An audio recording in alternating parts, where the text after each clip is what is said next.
Hello दोस्तों, आप सभी का स्वागत है। आज हम क्लास 10th के बिहार बोर्ड में हुए परीक्षा साइंस का पेपर का ऑब्जेक्टिव को हल करेंगे। यह सेकेंड सिटिंग का है। कौन सिटिंग का है? सेकेंड सिटिंग का। साइंस का पेपर सेकेंड सिटिंग का है। इस सेट नंबर कितना है? जी है। सेट नंबर कौन है? जी है। सभी अपना अपना अच्छा से मिलाकर देख लीजिएगा। जिनका जो सेट नंबर होगा वो अच्छा से मिला लीजिएगा। इस सेट नंबर जी है। सेट नंबर क्या है? जी है। सेकेंड सिटिंग देख लीजिए, नीचे में लिखा हुआ है H2 लिखा हुआ है, H डबल लिखा हुआ है, समझिए सेकेंड सीटिंग है। कौन सीटिंग है? Second seating. चलिए देर न करते हुए शुरू करते हैं। आप लोग अपना अपना अच्छा से देख मिला लीजिएगा सब, क्योंकि सब का सेट का अलग अलग क्वेश्चन एक ही है, लेकिन नंबरिंग अलग अलग है। अपना अपना नंबरिंग देखकर मिला लीजिएगा। चलिए देर न करते हुए शुरू करते हैं। पहला क्वेश्चन, कौन सी बीमारी श्वसन संबंधित है? कौन सी बीमारी श्वसन से संबंधित है? पहला क्वेश्चन, क्वेश्चन नंबर एक, कौन सी बीमारी श्वसन संबंधित है? तो निमोनिया। कौन है? निमोनिया। चलिए आगे बढ़ते हैं। क्वेश्चन नंबर दो, एंड्रोजेन है तो नर हार्मोन। एंड्रोजन क्या है? नर हार्मोन। चलिए आगे बढ़ते हैं। तीसरा नंबर, रुधिर चाप नियंत्रित होता है तो थॉमस द्वारा। किसके द्वारा? थॉमस द्वारा। चलिए आगे बढ़ते हैं। एक लिंगी पादप है तो पपीता जो है एक लिंगी है। चलिए आगे बढ़ते हैं। पाँचवा नंबर, क्वेश्चन नंबर 5, निम्नलिखित में कौन मादा जनन तंत्र का भाग नहीं है? मादा जनन तंत्र का भाग नहीं है, शुक्रवाहिका। चलिए आगे बढ़ते हैं। क्वेश्चन नंबर 6, द्विखंडन होता है तो पैरामीशियम में, अमीबा में, लिस्मेनिया में, इनमें से सभी। चलिए आगे बढ़ते हैं। टेस्टोस्टेरॉन स्रावित होता है वृषण से। किससे? वृषण से। टेस्टोस्टेरॉन स्रावित होता है वृषण से। चलिए आगे बढ़ते हैं। मानव मस्तिष्क का औसत भार है तो 1.4 kg। 1.4 kg, लगभग कितना? 1.4 kg। चलिए आगे बढ़ते हैं।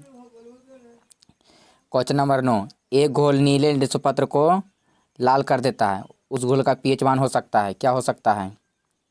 तो 2। क्या हो सकता है? 2। बेंजीन का अणुसूत्र क्या होता है? तो C6H6। बेंजीन का अणुसूत्र क्या होता है? C6H6। चलिए आगे बढ़ते हैं। क्वेश्चन नंबर 15, एथिल अल्कोहल का IUPAC नेम है तो एथेनॉल। चलिए आगे बढ़ते हैं।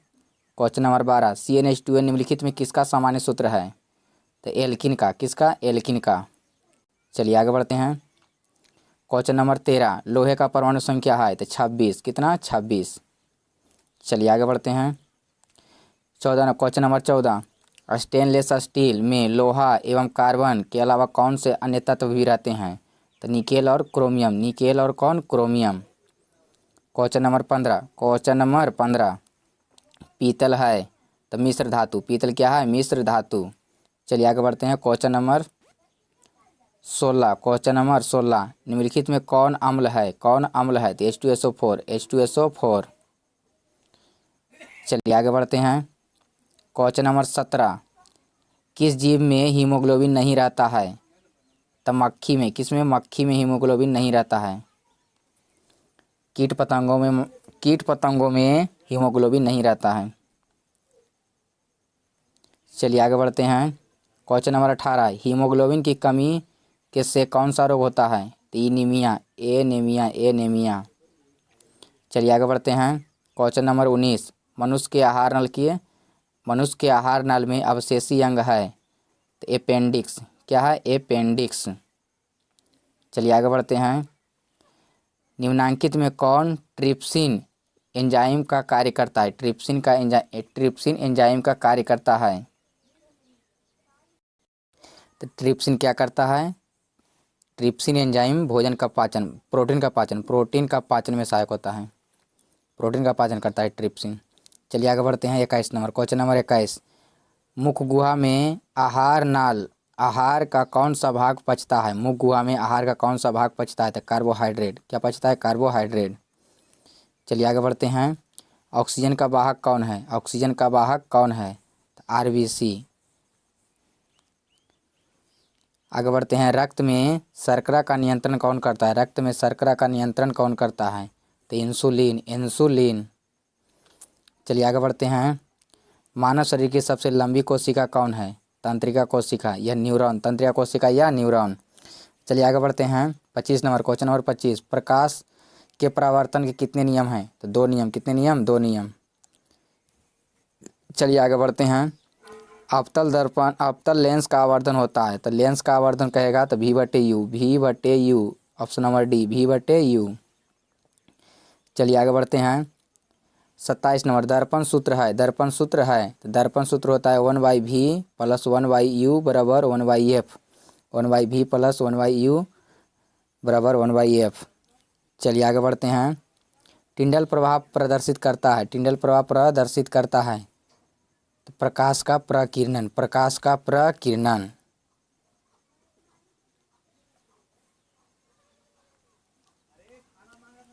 चलिए आगे बढ़ते हैं, कौन सा लेंस हवा में अभिसारी लेंस भी कहलाता है? कौन सा लेंस को अभिसारी लेंस कहते हैं?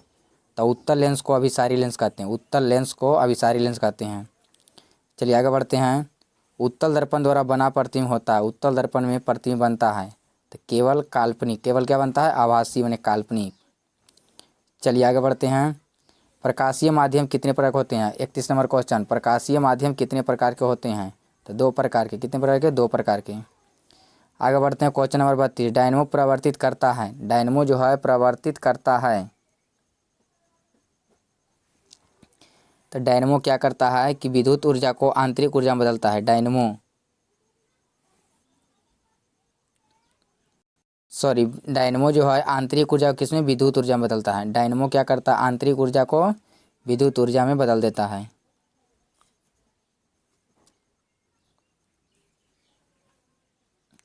चलिए आगे बढ़ते हैं, निम्नलिखित में कौन प्राकृतिक सूचक है? प्राकृतिक सूचक है, तो हल्दी। क्या है? हल्दी। प्राकृतिक सूचक कौन है? हल्दी है। चलिए आगे बढ़ते हैं, OH क्रियाशील मूलक वाले यौगिक का नाम बताइए। OH, तो अल्कोहल, OH किसका है? अल्कोहल का। चलिए आगे बढ़ते हैं, कैल्शियम कार्बाइड जल के साथ अभिक्रिया करके देता है, कैल्शियम कार्बाइड जल के साथ अभिक्रिया करके क्या देता है? तो एथाइन। क्या देता है? एथाइन देता है। चलिए आगे बढ़ते हैं, 36 नंबर, ओजोन के एक अणु में ऑक्सीजन के कितने परमाणु होते हैं? ओजोन के एक अणु में ऑक्सीजन कितने परमाणु होते हैं? तो 3। कितने होते हैं? 3 होते हैं। चलिए आगे बढ़ते हैं, क्वेश्चन नंबर 37, कमरे के ताप पर द्रव अवस्था में रहने वाली धातु, तो पारा, धातु कहेगा तो क्या हो जाएगा? पारा। चलिए आगे बढ़ते हैं, 38 नंबर, सरलतम हाइड्रोकार्बन है, तो मीथेन, सरलतम हाइड्रोकार्बन कौन है? मीथेन। चलिए आगे बढ़ते हैं, क्वेश्चन नंबर 39, कौन क्षारीय ऑक्साइड है? कौन क्षारीय ऑक्साइड है? तो Na2O। क्षारीय ऑक्साइड कहेगा तो धातु के ऑक्साइड, धातु के ऑक्साइड क्षारीय ऑक्साइड होते हैं, धातु के ऑक्साइड क्षारीय होते हैं। चलिए आगे बढ़ते हैं, क्वेश्चन नंबर 40, बेकिंग पाउडर का मिश्रण है, बेकिंग पाउडर एक मिश्रण है,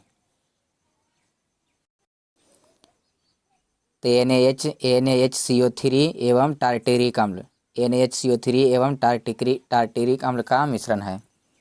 चलिए आगे बढ़ते हैं, क्वेश्चन नंबर 41, निम्नलिखित में कौन सा पदार्थ लेंस बनाने में प्रयुक्त नहीं होता है? तो इनमें से कोई नहीं, इनमें से कोई नहीं।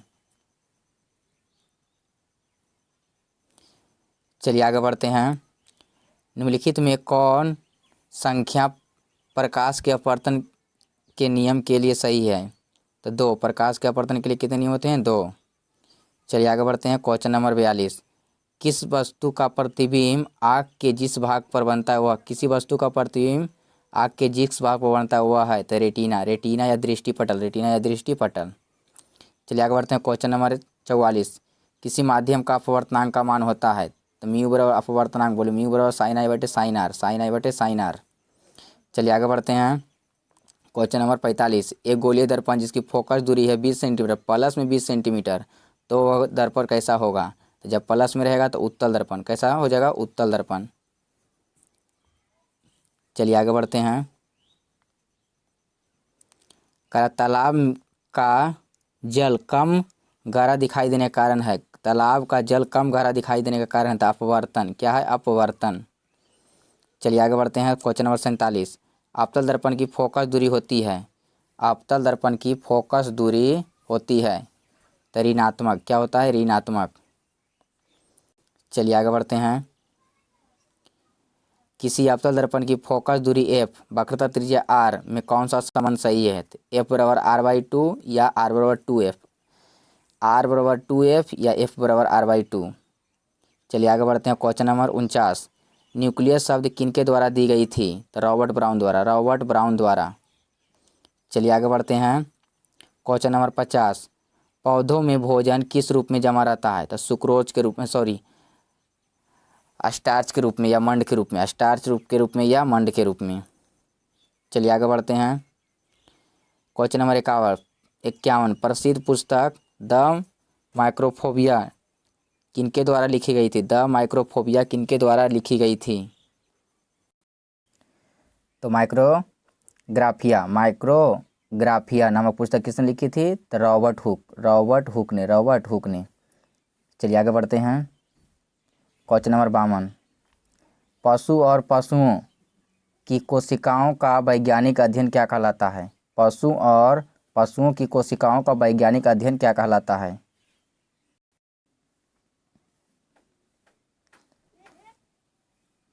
तो क्या कहते हैं? कोशिका विज्ञान कहते हैं। क्या कहते हैं? कोशिका विज्ञान। पौधे और पशुओं के कोशिकाओं का वैज्ञानिक अध्ययन क्या कहलाता है? कोशिका विज्ञान। चलिए आगे बढ़ते हैं। मानव हृदय घिरा हुआ है तो पेरिकार्डियम से। चलिए आगे बढ़ते हैं। बीजांड की ओर परागनली की वृद्धि करना क्या कहलाता है? तो रासायनिक परावर्तन, ऐसे बोलते हैं केमोट्रॉपिज्म इसे बोलते हैं रासायनिक परावर्तन, रासायनिक अनुवर्तन, केमोट्रॉपिज्म। चलिए आगे बढ़ते हैं। मनुष्य में श्वेत रक्त कोशिका के जीवन अवधि काल होता है। मनुष्य में श्वेत रक्त कोशिका के जीवन अवधि कितना दिन होता है? तो 12 से 20 दिन। चलिए आगे बढ़ते हैं। Question number 56। पीत रस कहाँ से स्रावित होता है? तो आकृत से। कहाँ से? आकृत से। चलिए आगे बढ़ते हैं।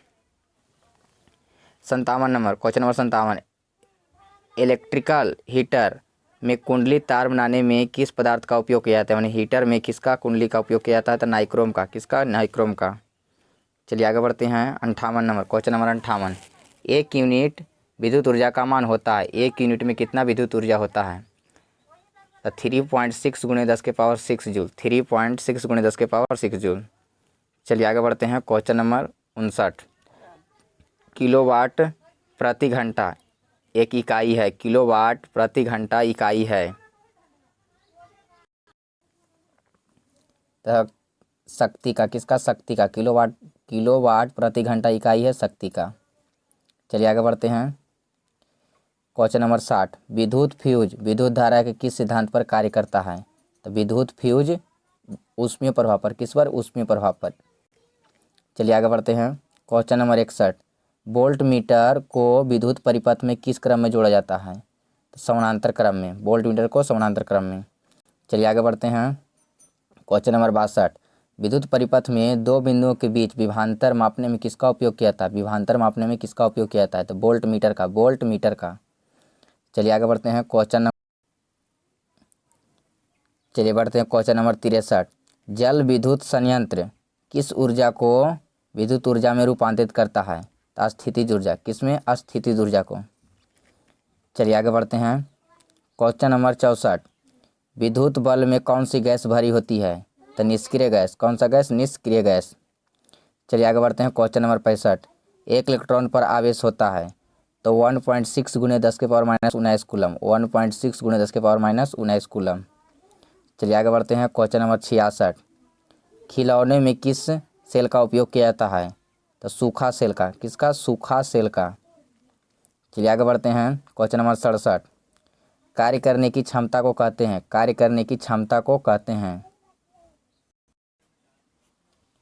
ऊर्जा। क्या कहते हैं? ऊर्जा कहते हैं। कार्य करने की क्षमता क्या कहते हैं? ऊर्जा। चलिए आगे बढ़ते हैं। Question number 68। निम्नलिखित में कौन विस्थापन अभिक्रिया का उदाहरण है? विस्थापन का मतलब एगो के आने से एगो को भाग जाना। तो अब option number C, Fe plus CuSO4 से क्या बनेगा? FeSO4 प्लस Cu विस्थापन है, विस्थापन अभिक्रिया। चलिए आगे बढ़ते हैं। क्वेश्चन नंबर 69, सिल्वर क्लोराइड का रंग कैसा होता है? तो श्वेत। श्वेत का मतलब उजला, सफ़ेद। चलिए आगे बढ़ते हैं। क्वेश्चन नंबर 70, निम्नलिखित में कौन लवण है? निम्नलिखित में कौन लवण है? NaCl। चलिए आगे बढ़ते हैं। क्वेश्चन नंबर 71, तूतिया जिसको बोलते हैं नीला थोथा का अनुसूत्र क्या होता है? तो CuSO4 5H2O, CuSO4 5H2O। चलिए आगे बढ़ते हैं। क्वेश्चन नंबर 72, गंधक बोले तो सल्फर, गंधक को बोलते हैं सल्फर का परमाणु संख्या है? तो 16। कितना? 16। चलिए आगे बढ़ते हैं। क्वेश्चन नंबर 73, अधातु का ऑक्साइड होते हैं। अधातु बोलेगा तो अम्लीय, अधातु का ऑक्साइड क्या होते हैं? अम्लीय होते हैं। चलिए आगे बढ़ते हैं। क्वेश्चन नंबर 74, कार्बन है तो अधातु, कार्बन क्या है? अधातु। चलिए आगे बढ़ते हैं। क्वेश्चन नंबर 75, निम्नलिखित में कौन असंतृप्त हाइड्रोकार्बन है? असंतृप्त हाइड्रोकार्बन है? तो C2H4। चलिए आगे बढ़ते हैं। क्वेश्चन नंबर 67, एरोमेटिक हाइड्रोकार्बन है? तो C6H6 बेंजीन जिसको कहते हैं।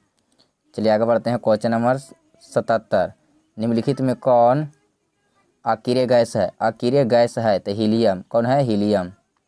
चलिए आगे बढ़ते हैं। क्वेश्चन नंबर 78, निम्नलिखित में कौन उपधातु है? तो Sb। कौन है? Sb एंटीमनी जिसको कहते हैं। चलिए आगे बढ़ते हैं। 79, क्वेश्चन नंबर 79, पौधे में श्वसन होता है? तो जड़ से, पत्तियों से, तना से, इनमें से सभी भागों से होता है श्वसन, इनमें सभी से होता है। चलिए आगे बढ़ते हैं। क्वेश्चन नंबर 80, निम्नलिखित में कौन स्वपोषी होते हैं? तो सभी हरे पौधे। सभी हरे पौधे क्या होते हैं? स्वपोषी होते हैं। यदि आप लोग को सभी लोग अपना अपना अच्छा से मिला लें, क्योंकि इसमें सबका अलग अलग क्वेश्चन रहता है। आप लोग को यह वीडियो अच्छी लगी तो लाइक, शेयर, चैनल पर नए तो सब्सक्राइब जरूर करें।